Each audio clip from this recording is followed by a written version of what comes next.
My name is Jeff Livingston. I have the privilege of leading a team at EdSolutions and also being a co-founder of the Center for Education Market Dynamics. This is the fourth time we're doing this? More. I see a lot of you in this room who have been here all four times. It's welcome. I see you. I see you. Y'all want to come over and get this? Yeah. I see others of you in this room who have been a time or two before, but I also see some very new faces. So let me orient you to the conversation. Okay? This is a conversation that we have every year. The title of the conversation changes. Usually the composition of the panel changes, but it really is always the things about equity that need to be spoken in this space. And we do that every single year. There's something you need to know about the three of us. We know each other. We love each other. We respect each other's work. We help each other's work whenever we can. And there's a three like faith. Every year I look forward to the elegant way that my sister Carmita will say something lovely like, my brother Jeff is good at a lot of things. He's not going to be right now, but he's happy that. Every year I look forward to it. We also never have a cartoony conversation about it. We have a real conversation. Because we acknowledge that even if we have similar goals, we get there different ways. That if I am sometimes a little too corporate, that's okay. Then we can still go there together. So that is what you're about to see. Those of you who know either of them know that either of them could start speaking right now, stop in 40 minutes, and nobody would regret a single minute. So it is impossible that we will say all the things that need to be said. Instead, our goal is to discuss the conversations you all will have as you speak your truth about equity throughout the rest of this conference. Are we agreed? We're great. Okay. This year is a very special meeting. A lot has happened since we were in this room. A year. That's already. A lot has happened around equity.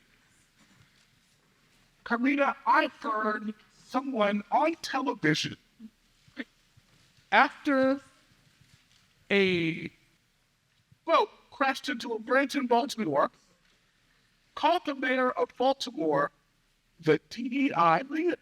Did you hear that? I heard that. Those are words that will trigger. At least Frank will trigger. As they use them. The DEI has been a pejorative now. But this thing in particular, some things have happened. And I want to address them now. On January 3rd, I was sitting in my office at home. I got an email that pissed me off. It broke my heart first. Broke my heart first.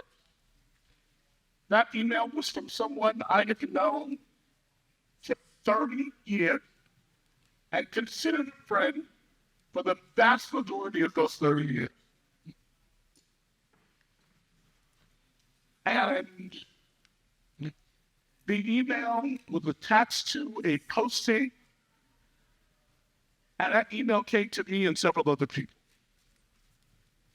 That email was written by someone I have done business with,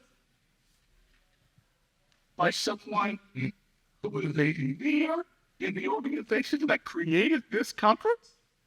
And as I said, it looks like it broke the heart and pissed off a whole lot of other people here too.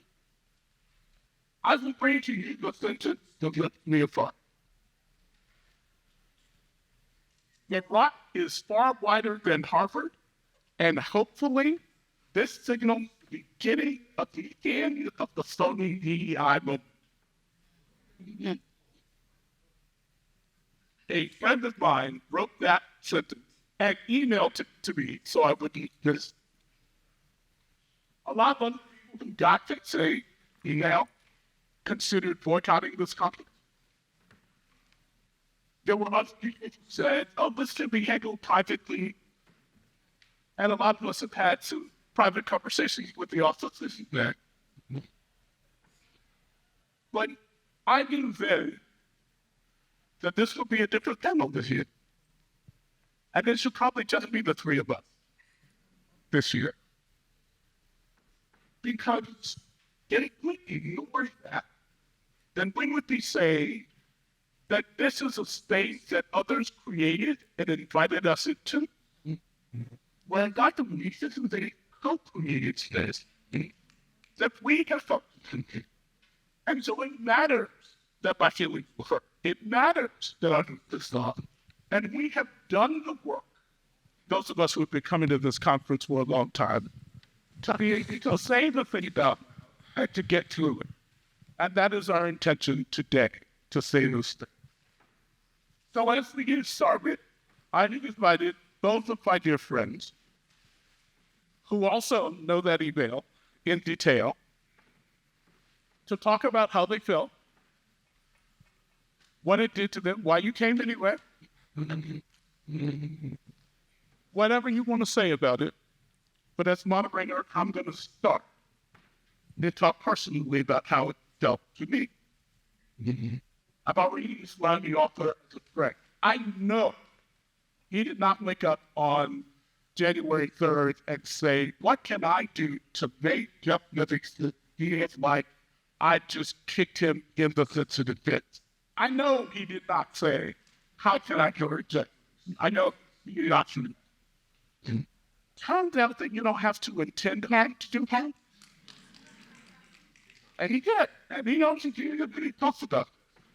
But I think it's important that you all, as he does, know why he's hurt. And to do that, I have to tell a quick story. Surprise, only half people, because the rest of you have heard me tell it.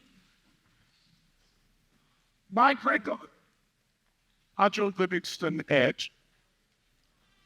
Some of you know that I say her name aloud to invite her into this room to be with us. The others, basically, look up, said something to me when I was a little boy. We were walking near her house in Mekki, South Carolina. And she said, you see this road here? When we were walking to school, white boys would throw Coca-Cola bottles out of their parents' cars at us. I think you may always to know where those people are, and you'll be somewhere else. She said that to me. Now, part of that, Grandma would say, those people are dangerous, and I need you to know that when you are physically proximate to those people, you are dangerous. But I also know that she was creating for me a personal and physical anti-governmental philosophy. She would say, there is a mindset that causes people to want to throw Coca-Cola bottles at those black dogs. Make sure you are never anywhere close to that mindset. 2. So when I got that email from somebody I know that I can take to heart me, my first thought was, does he think I'm inside the car throwing Coca-Cola bottles at the dogs? Did he think I was going to respond in anything other than a floor of that? What did I do to make him think that it was a safe for him to send me that email? I was really concerned. Have I become that person? Have I become that person that my grandmother told me not to be? What on earth could have happened there?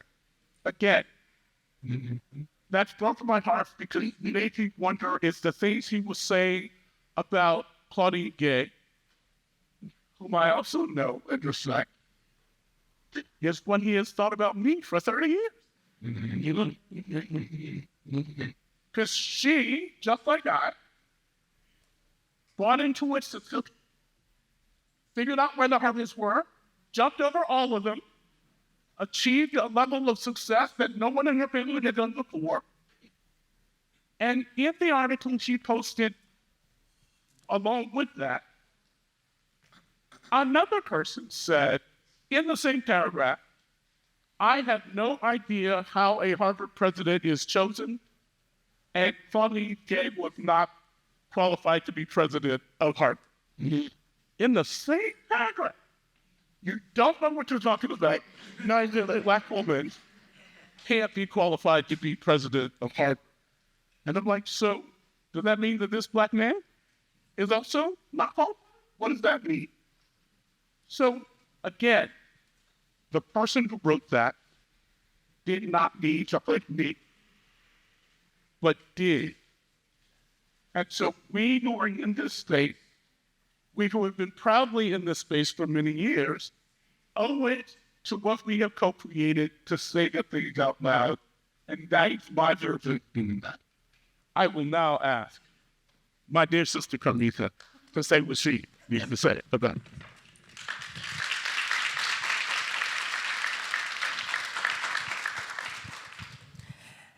I will first say, what will surprise no one who knows me in this room is that Jeff is so diplomatic. I will prepare you to not expect the same diplomacy from me.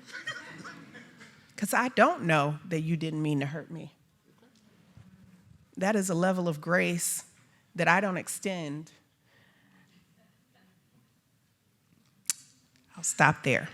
What I do want to say, I actually think it's important to share, and folks who know me, I generally don't even bring notes to these things, but it was so important to me. Like, y'all need to hear some stuff. I want to finish that paragraph from that email. After that statement, phony, let's hope this is the beginning of the end of the phony DEI movement. The next sentences were, real diversity is a medley of experience and perspective. Real equity is fairness.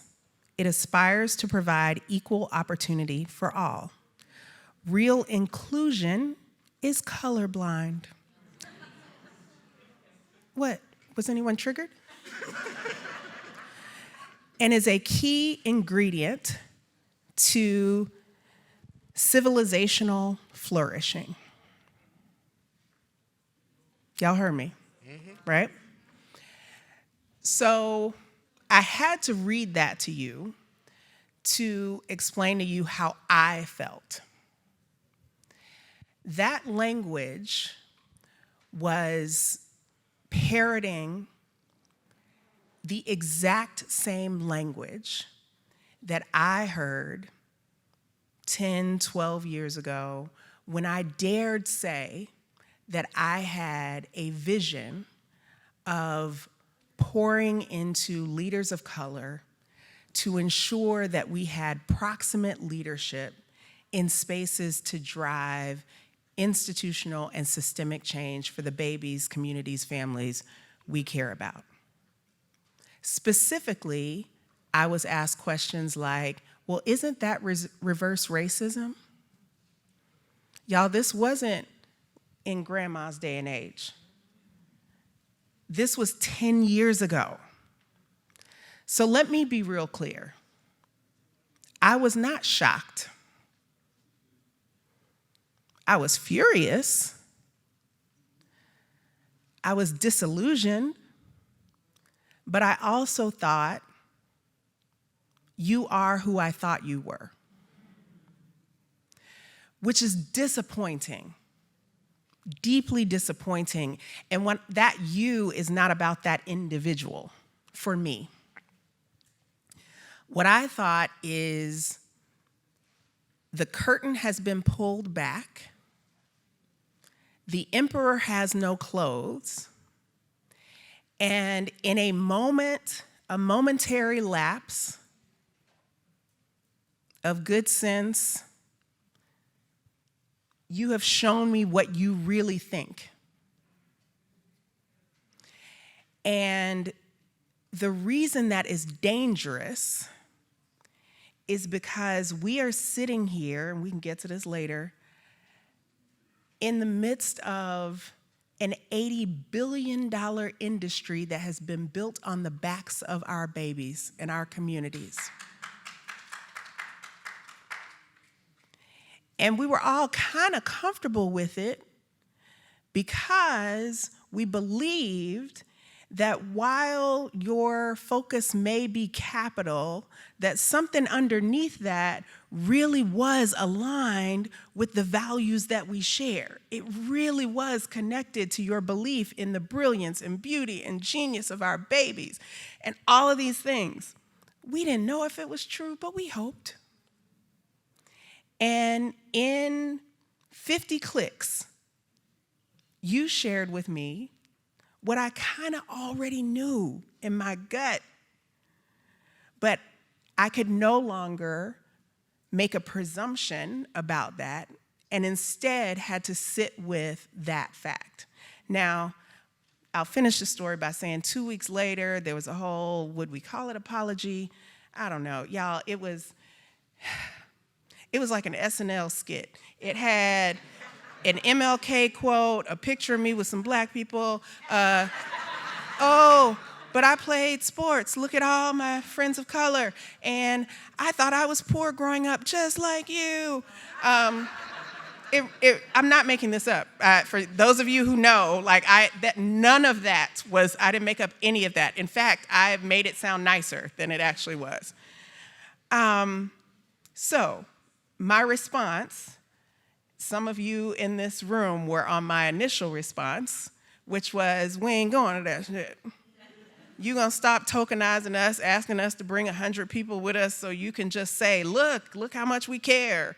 And then in your back rooms, when you're making your deals, really say what you really think. But then I have smart friends who said, okay, so boycotting, what is that gonna do? And my response was, well, what I can't do is show up and not say anything, because then I'm complicit in this BS. So if we are going to go, then any space, any stage that I am on is not going to be business as usual. And if the worst you can do to me is not invite me ever again, then that is your loss. So I went from fury, disillusionment to resolve, which was, I will do what I always do, which is show up and say, speak my truth and all those things. But I'm also going to actively encourage, and the Surge people in the room can tell you, actively encourage everyone I know to take up as much space as possible over these next 3 days. And remind them that they should not be happy to be here and should not be operating from a space of having been invited in, but instead operate from a space of they should be lucky that you are here. Because the work that you do every day means that you know so much more and have so much better rich knowledge about the people that we are innovating for, often without them at the table at all.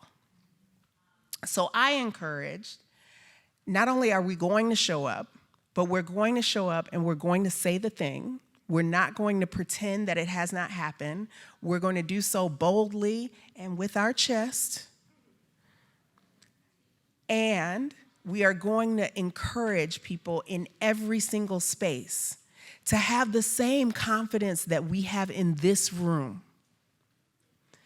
we feel comfortable being candid, being vulnerable, all of that, because we have the safety of people being able to look to the left and right and say, I believe I know why you're here. I want people to operate with that same boldness and audacity in every single room and recognize what's the worst that could happen. What's the worst that could happen? And I'm preparing myself for the worst.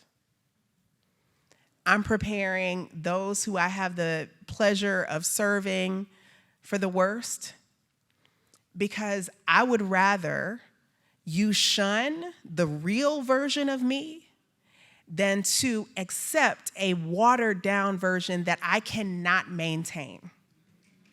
Amen. Amen.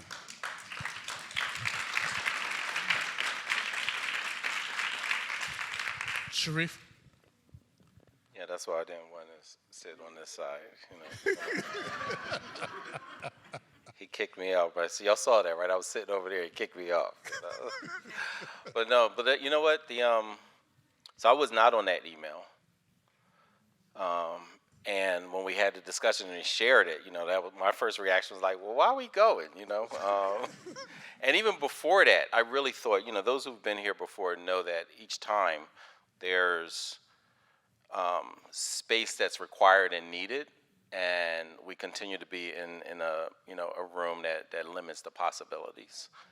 And, you know, so I was like, you know, before I even knew the email, I was saying, like, listen, we should either demand larger space, or we should just be so truthful and honest that they say, you know what, number 4, that was enough. We're moving on. You know, we don't want you back.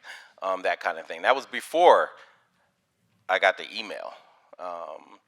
And, you know, a couple things that came to mind, you know, and I wasn't surprised. I don't even think I was angry. You know, it's almost like, you know, the sun's coming up tomorrow and it's going to be hot, so why are you mad? You know what I mean? Like, sometimes, you know, when I was in the school principal, they're like, it's hot.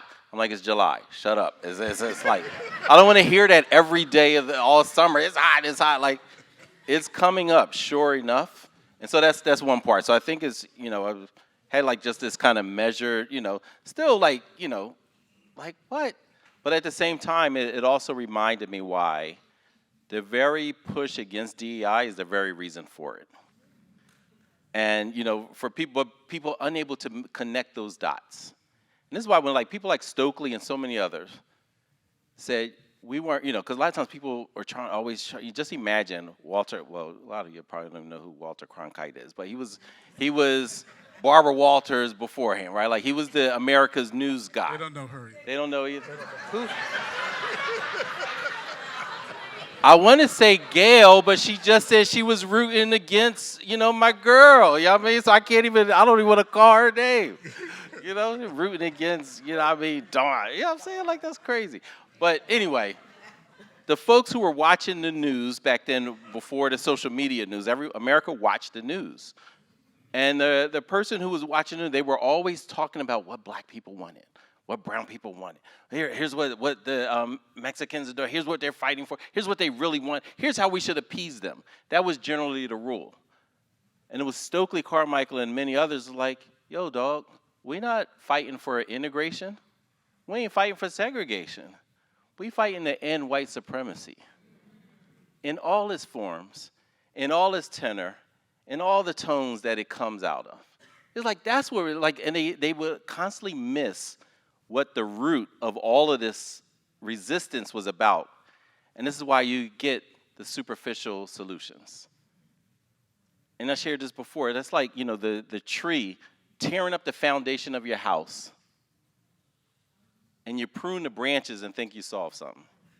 And like, look what I did. It's the roots, dummy. If y'all watch Roots, you know, I mean, back in the day, it's the grits, dummy. It's the roots, dummy. You know what I mean? Like, that's a part of it. The other thing that struck me was this idea that they actually love DEI when it's on their terms. Every time I turn around, I see another person with some melanin but questionable principles, who are parroting the very conversation that they're saying. And again, this isn't new. Every time Dr. King would stand up, they would parade others. Right after whatever that clip was, Cronkite and the rest of them, they would parade someone else to counter it and say, well, we heard what Dr. King said, but here's what a real black person says. Here's a real American. Here's what they're saying. And they would contradict. And I'm seeing that more and more. Still tiny numbers, but still more and more. And so that's why it gives safety to send this, because I guarantee you, he knows people who look like us who co-signed it. That wasn't that first email. That was the 1,000th time that was said. And it was co-signed enough where he thought, this is truth. He thought I would co-sign it. Yeah. And everybody else on the email. Co-sign it. Right. But I think it's. I disagree. I don't think he went down the list one-on-one, because if you think of email, because I think when I send emails, everybody who gets it, they get it. And I'm not necessarily thinking like, oh, this one, this person, right? Like, so I think it's just, but it's the comfort in saying it. And the reason why I say that people are comfortable with DEI on their terms, I'm from Philadelphia. They look at DEI as the Continental Congress. A whole lot of white folks with a lot of diversity. And to them, that is the diversity.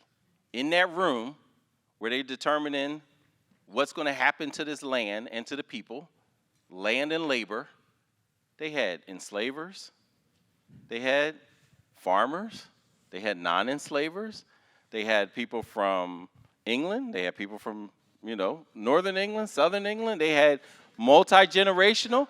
To them, they're like, this is about as diverse as we need. This is about as diverse as we need.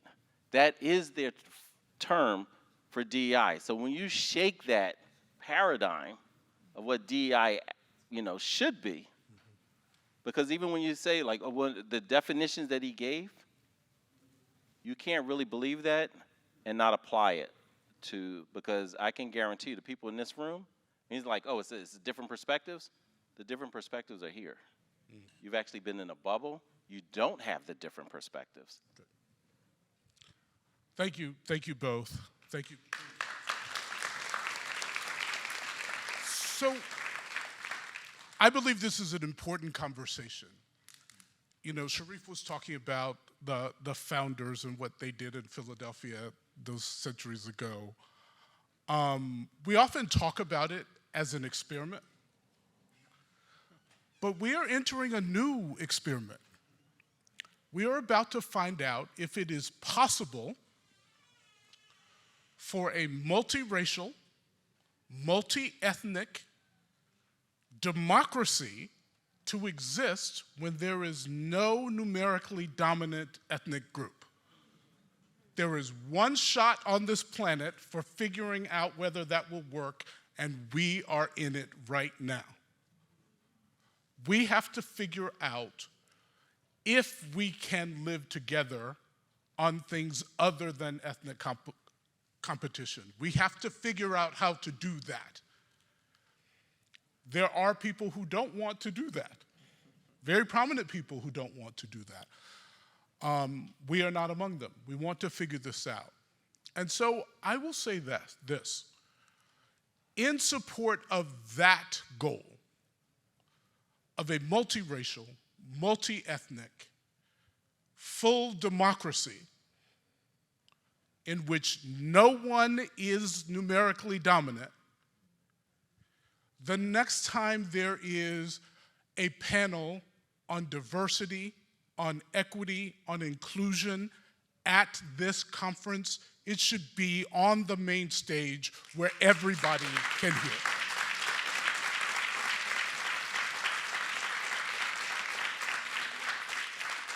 We have been in this room for 4 years, and it has been standing room only for 4 years.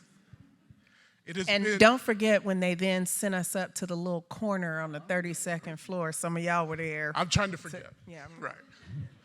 So you all who are here, if you believe what I just said, please let the conference know that through the app, through things.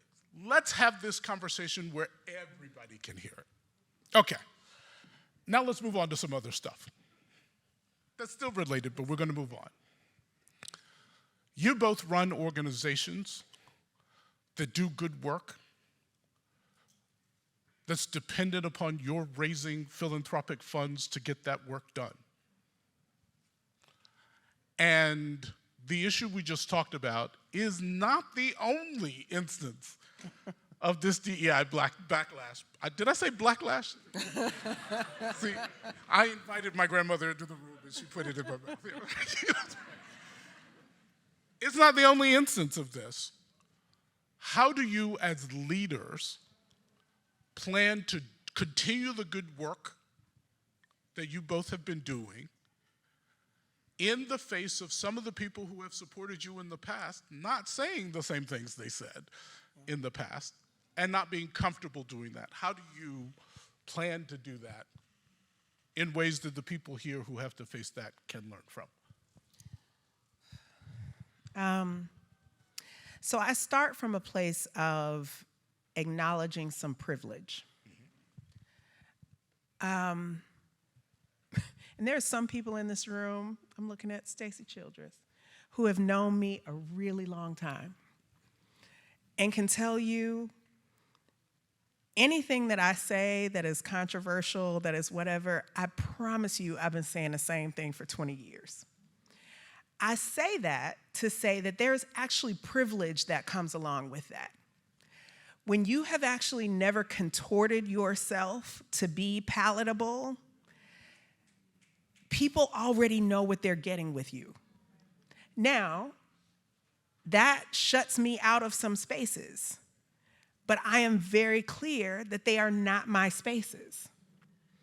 So I feel like sometimes this question is grounded in an assumption that we all have this fluidity with which we move through the spaces in order to get people to and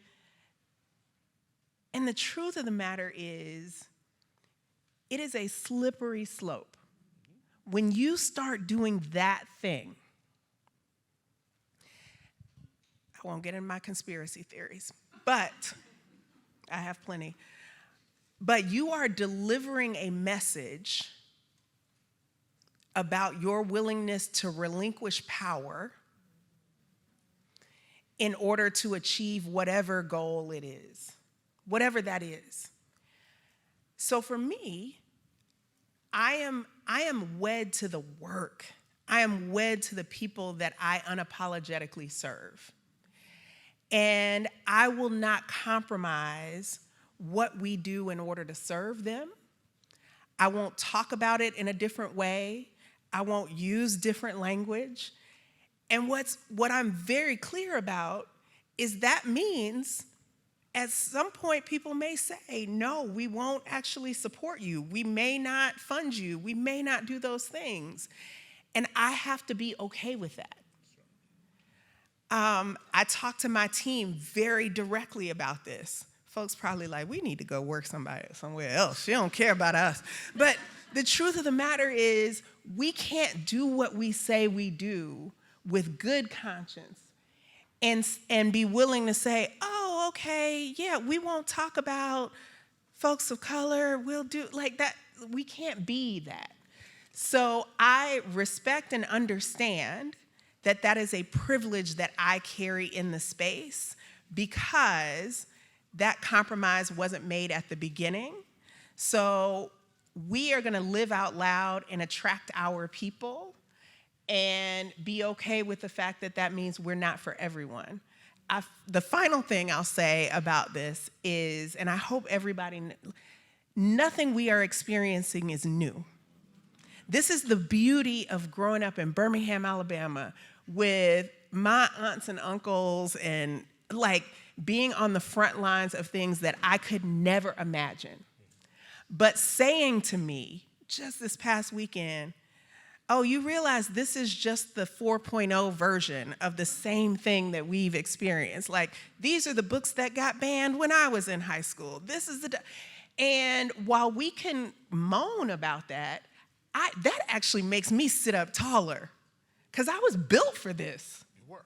Like, and I actually stand on the shoulders of people who did not back down, who were willing to be hosed, who were willing to endure stuff that I will never have to physically put my body on the line for. And if I'm not willing to not get a check for something that my people were willing to die for, then I'm not worth a spot on this stage. You absolutely are worth a spot on this stage, which is why you have been on this stage so many times. And I said that we don't always agree. And we don't always agree. I remember in college, there was a discussion about Booker Washington having gone to see the equivalent of billionaires in that day, said some things they wanted to hear, and convinced them to build a library at 3 or 4 different HBCUs. And some people saw the story and said, Booker compromised. I saw the story and said, there are libraries at HBCUs. We don't all have to take the same path to where we're going. We don't all have to do that. I believe very strongly that wherever there is power, there should be people who look like me and look like this room. Wherever there is power. And sometimes that means I have to be the one, or I have to get someone else there, even when it's not comfortable for me, and I will do that because I think it's important. And again, we don't have the cartoon version of this conversation, right? I'm not just gonna say, yeah, that's right, and I agree with you, and I grew up in Columbia, South Carolina, and it was just as jacked up as Birmingham. No, because we are gonna do the work. Sharif, get in here, help us think about this. You know what Sharif about to say. Well, but it's well, I mean, but it's a little nuanced. So you know, I think it's often complicated as life tends to be. And I can think about times when I didn't compromise and times when I did. But I think the difference, I think for some people is their compromising has no bounds. That's right. And I think that's where I am. It's like, okay, up to this point. And then, you know, a concrete example is, you know, we're working to rebuild a national black teacher pipeline. We look at CTE, Career Technical Ed, high school course, as a critical part of that. Pennsylvania didn't have that. Pennsylvania did not have a CTE for teachers. They had it in other states, but you know, I'm in Philly, so Pennsylvania is like near and dear to me. So it's like, we have to get this. The only way to do that is for the previous governor, Tom Wolf, to change the school code. So we had a Democratic governor, Republican legislature, House and Senate. Our guy, Vincent Hughes, husband of, I forget the teacher's name. Yeah, Shirley Ralph. But what's her teacher name? What's it? Barbara. Barbara. Yeah, Miss Barbara on Abbott Elementary. And he's been riding with us since I was a teacher. Like he understands most of the stuff. Like he's there. He gets it. He had a Republican who was going to co-sign this. That was the only way it was going to get through. That Republican, because he wasn't nuts enough, got primaried. They were like, you're not right enough for us. And then, you know, he almost lost. Fortunately, he won. But he came back because people were like, hey, we have to change some of the language in order to get this across. Now, one side of me is like, we ain't changing jack. You know. And then the other side, it was like, we need the CTE. What's the path to the win? And so I asked him, like, well, if we're doing this, can we still, or is like our course and all the things that we have in the course, can we have it implemented? He's like, all we needed him to do is change the code and say that this is eligible for CTE. And then we can work directly with principals who get it to implement it. There were folks who, in my circle, were just like, yo, don't compromise. No, we're going to use that word and this time and every single time. And I was like, what's the path to the win? Yeah. And so I chose the path to the win, and then we got the governor to sign off on it. And so for me, that when there's a compromise, it can't be infinite. Amen. But I don't even see that as a compromise. No, Maybe but this some, is my. But some people are just like, no, Yeah. I'm only you. Because I see him, I know him, and I'm just like, but what have you built? You I- got to build the institution, right? So this is what we'll tell you. I say this all the time. Sometimes you have to change what you say, but you never change what you do, right? And changing what I say may be because you just don't understand the language that I'm using. It's like me talking to my 80-year-old auntie and, you know, telling her something is on God or whatever. She like, what? Like, what? You know? Like, anyway, we could go around and about this, but I actually think No, we can't, 'cause particularly. they're about to put us I out. know, but particularly for folks who are leading these things, I actually think it's important to point out this nuance, because what people don't understand the difference for, like, lots of people get super shocked by all the people who write surge checks, because I get lots of checks from people who don't believe a lot of things that we actually believe. And what I tell them is, I don't need them to get it. I need them to cut the check and not tell me what to do with it. So it is wonderful if we are aligned and you are all the things, but I recognize that there's a convergence of interest. That's right. That often makes it beneficial for you to write that check, even if you don't absolutely believe in what I'm doing. And I don't believe that that's not me compromising my values. Oh yeah, the value. That's I think yeah. the values part is the one thing I would say, Jeff, is just like this. Jeff But this is is like, where I "Gotta would go." this is where I would challenge people because in our circle there are also folks who are so self-righteous that they're not willing to be flexible in thinking Say to that. get the win. You know, like there are people who will just, Yeah. I'm gonna burn this whole thing down just to be, and then at the end be like, well, I was right. And you're just like, Exactly. but you burnt the work. Standing in the ashes, right. Yeah. That's right. And so I would just caution us in that space. But the So- values piece, yes. Yeah. Again, every single year, there's somebody nervously standing at the back of this room going, this thing was supposed to be over 2 minutes ago, Jeff, wrap it up. But again, we want to Oh, inspire. that's like negative. I thought they were what just that gave is. us more time to just Yeah. keep going. Like, But We that's want- Y'all that gotta is put the what's negative wrong. That's sign wrong. there. That's Right. what's wrong with this conversation happening in this little tiny room every year with 35 minutes to do it. Say that. So we want each of you to have your own internal dialogue and your dialogue between each other about how far you're willing to compromise, about how to get done the work you were doing in this environment. Again, none of us would tell you what to do. We just had a conversation among friends that help you see that there is nuance to this stuff, and there's not nuance to some other stuff that we talked about. And so we again thank you all for your time and for your attention. We encourage you to be fully you in the rest of this conference, saying the things you need to say. In doing so, I actually just want to close with a quote. And it is an invitation and a gift to every one of y'all. People who know me know I love James Baldwin. I have a James Baldwin quote for every single thing. That's right. Yes. This one is, you have to decide who you are and force the world to deal with you, not the idea of you.